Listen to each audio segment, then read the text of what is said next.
Welcome back. Now, the basic part of an automation requires that you have an action.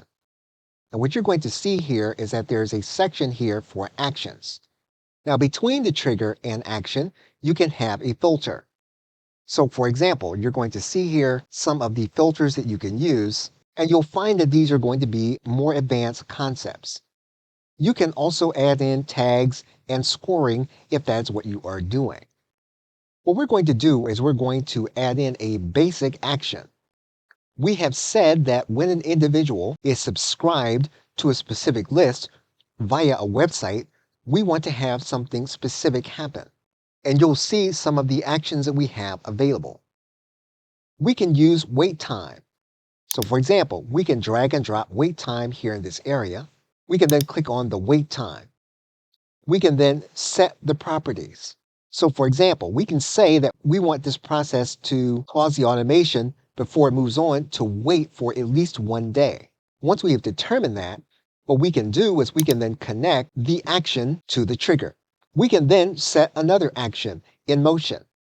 What we can do is we can say what we want to have happen is we want to send the individual a specific message.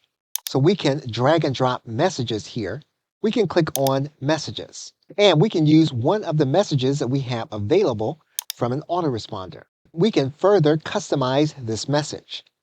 So basically what we have done is we've said that when an individual subscribes, becomes part of our list, and comes from a website, we can have that individual sent a specific message. All we'll need to do then is to connect these two elements for this to set in motion. We can finalize the process by having this individual tagged. Because once we tag an individual, what we can do is we can then set off another set of automations in other cases. So what we can do is we can drag in a tag. We can then click on the element. We can then assign this individual a specific tag. We can create the tag. We can then click add.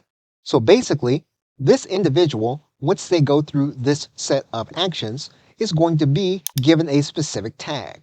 And once we have set this individual with a specific tag, we can set off future automations with this specific grouping of individuals.